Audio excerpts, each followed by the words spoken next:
consumes of Ambrose Weda. He is an advocate here in Nairobi. Honorable Kembi Gitura, the immediate former senator to Murang'a County. And on my far left, Honorable Kipruto Arap Kira, deputy party leader to ANC party. Gentlemen, it's always a pleasure to have you here this morning.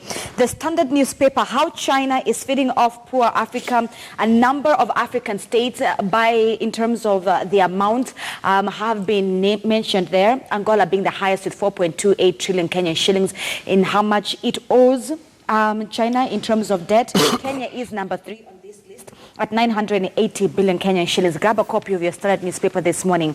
This is where we choose to highlight everything. Of course, Zambia, we've been seeing what has been happening. They've taken over the energy company, the one that is specifically responsible for electricity in Zambia. It has caused a lot of conversation, especially online. I also remember reading somewhere that they also plan to take the broadcasting channel itself in Zambia. Honorable Kipruto Arap Kira, I'd love to begin with you with this specific one. Take a look at this country. The countries that I mentioned: Angola, DRC, Ghana, Nigeria, Sudan, Republic of Congo. A lot of these countries are rich in natural resources. There's no reason for these countries, let alone to be in debt, but to go out and seek for loans so huge. Angola, which is a country full of minerals, at the highest at 4.28 trillion Kenyan shillings. Is it that here in Africa, honestly, we have a problem when it comes to mismanagement and leadership? Yes, I think squarely it's a problem of leadership. Because leadership is the most important ingredient in terms of combination of resources. You can have all other resources, but if leadership is wanting, then you are likely not to achieve a lot. And also the issue of corruption. Remember, the daughter of the former president is the richest woman in Africa. Dos Santos. Yeah. Yes. At the age of about 40. And this therefore means that a lot of resources must have been stashed out of the country. And also the oil industry in Angola has suffered the same. So what we need to do is that as Africans, we need to spend more time looking on how we can mobilize our own internal resources. Right. For example, here in Kenya, the main problem, we may have the external debt, we may have the internal debt which we borrow from institutions, but the most important one is bending bills. The government owes to the tune of 500 billion. Kenyans who have done work, and for the last 2 or 3 years, they have not been paid. And this is a debt that nobody is identifying, but almost every year we do a budget, but that budget does not capture effectively some of those bending bills. And that allows some of these funny lenders, because I think China is more of a Shylock than a lending institution. Because they say we don't have conditions, but there are conditions, they will take the national resources of a country. Honorable Kembi, you're laughing. Do you feel the same way about China? It's actually a very difficult situation. I largely agree with my colleague, Honorable Kipruto Arap Kira. You see, these days, you can borrow online. Just use your phone. I think there's a star hash something, and you get some money instantly. They tell you there are no conditions, but only a fool would believe there are no conditions. And if you then default, there is a way that they're going to recover the money from you. Right. I don't know how they'll do it, whether they do it online. So the problem is, when the deal is too good, I think you need to think again about it. When there are no conditions and all those things. Because I've been reading lately, and I'm happy that the Standard has come with such a bold headline, that China has taken over a port in Sri Lanka, something like that. And also Zambia. And Zambia. Now, for me, that sends very cold shivers down my spine.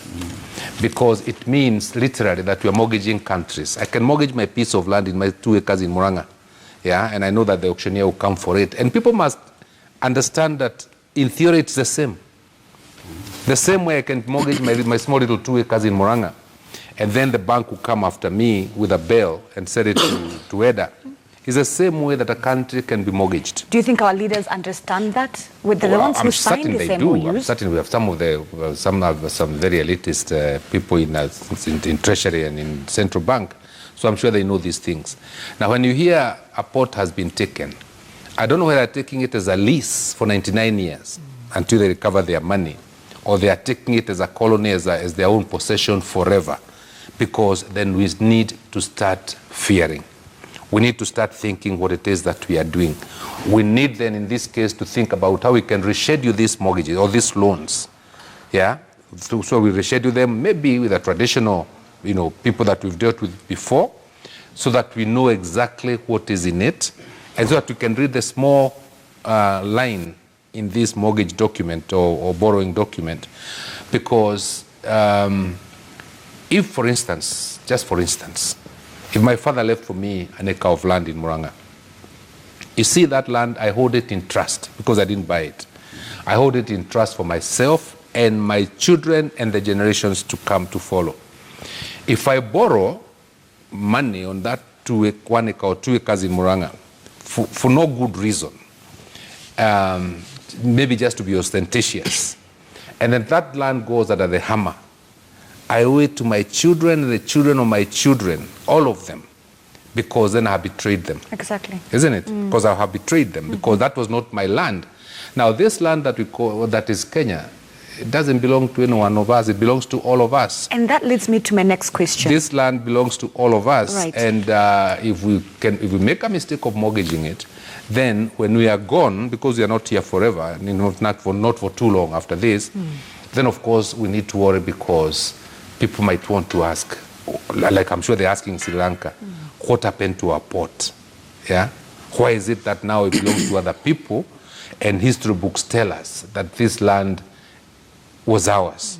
So these are questions that we have to answer. They may look simplistic, but they are issues that have to be dealt with, and they have to be dealt with much sooner than later. I mean, whether the Honorable Kembi brings out a good point, which I want to attach to. I love it when you said the aspect that, and you gave an example with the story that you've just given with your land and children as an example. Because that's what's happening to the African continent in general. 60% of the African population belongs to people that are under the age of 25. We may not be feeling this debt right now, but it's our children's children who will then come and pay for this debt. They will never forgive us. Whether. I think let's not be emotional about this. I look at the headline and I see emotions. You see the aggressor, the thief, now crying for emotions. Oh, China is finishing us. When we go for these loans, we go for them with clear eyes and mind and dignitaries, and they say, take it, pay us back.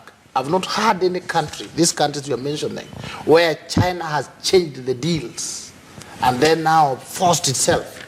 It is like in a bank. You go and they tell you, if you pay us as agreed, then there's no problem. If you do not pay, then these are the consequences. So instead of trying to blame China, let us blame our leaders. You know why man was created? In the good book, it says, God did not allow rain to fall and anything to grow on the earth because there was no man to manage. Our role is to manage. Chinese leaders are managing their countries so well. So they have bounty, they have extra trillion. Our leaders are stealing everything. So we are broke. So what do? We go for easy cash from them without strings attached, but they tell you, we will come for a pound of flesh if you default. It's a question of mismanagement of our resources and leadership. We should focus on our leaders. Right. When our port is taken, we should be asking our leader, what happened? We should not be saying, oh, China, now what are you doing to us?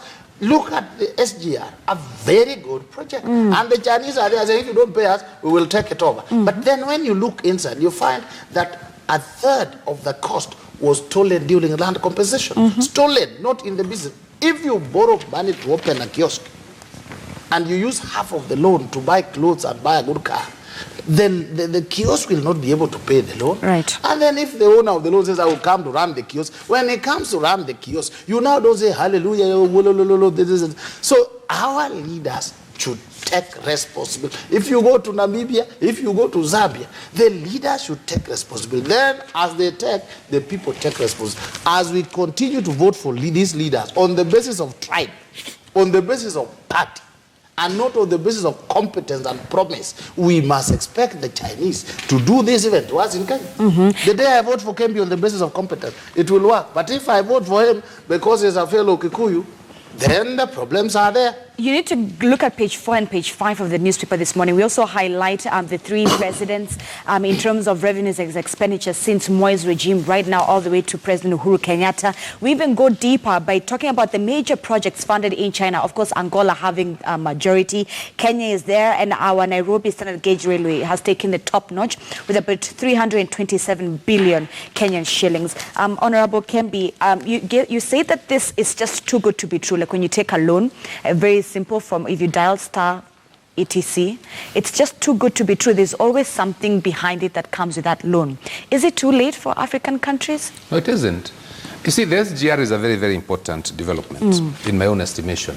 And SGR is going to be there as long as we can maintain it. SGR is going to be there and it's going to help our economy to grow. It's also going to save a lot of road accidents. And when they say they are going to build the 6-lane highway to Mombasa from Nairobi, funded by the Americans, I welcome it, if it is within our means. The only thing you should never do is to borrow outside your means. Right. And you should never borrow money to eat. You must borrow money so that you use it in such a way that it will repay itself, not that you pay from your pocket. I think why these things are becoming so important for discussion now is that if it is true that 30% of budget goes to corruption in Kenya, how much money are we talking about? Is it part of the borrowed money? Because the borrowed money is in the budget. Is it out of money that we have worked hard and earned as a nation?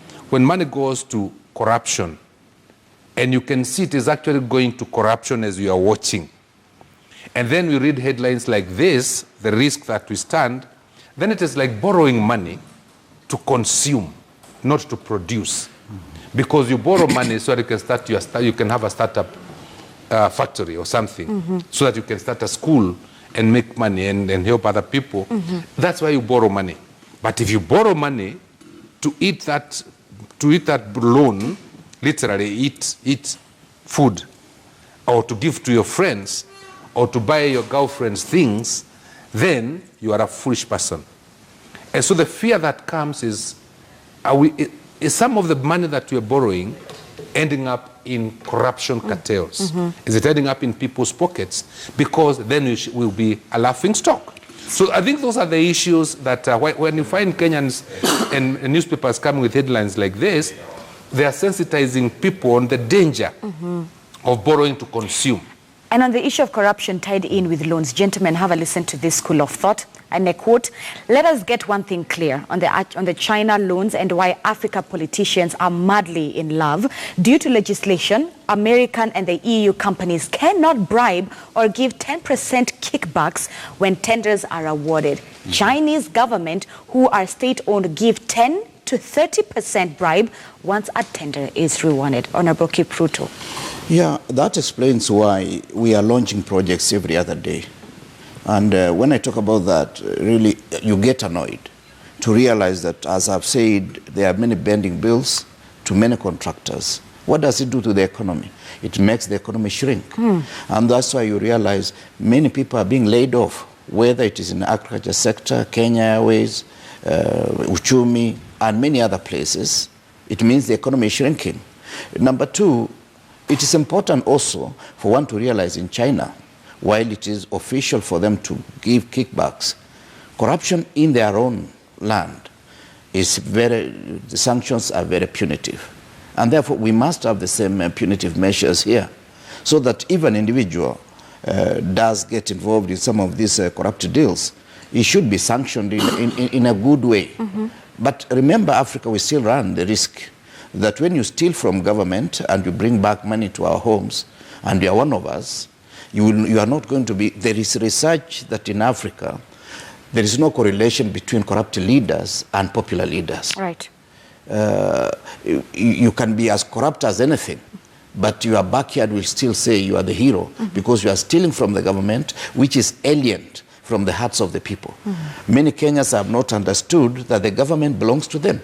And if one steals from government, is stealing from the nation and is stealing from me as an individual. Exactly. And speaking of the same thing, what I want to get your comments before we go on break. Yes. Central Bank of Kenya has fined 5 banks, the likes of KCB Cooperative, DTB, Standard Chartered, and Equity, in regards to failing to mention illegal trading or transactions of people within the NYS scam too. This amounts to about 392.5 million Kenyan shillings. This is in their wake as we continue to fight corruption. I would just love to hear your thoughts on this.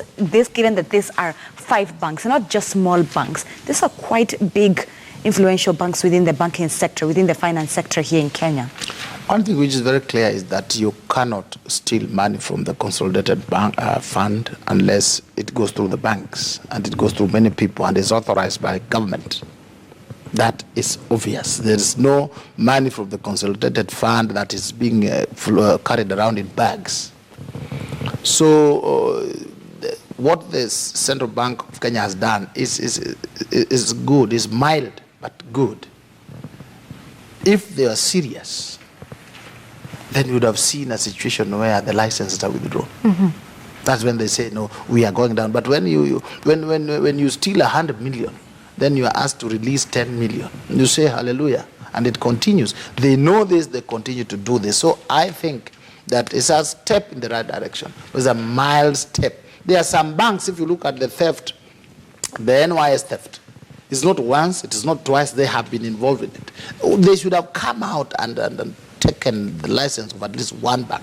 And they say, now, you do this again, we will do it to you. Then they are online. Then it becomes difficult to pilfer money from the consolidated fund. Mm. Just allow me to comment on this thing. Chinese give bribes. Go ahead.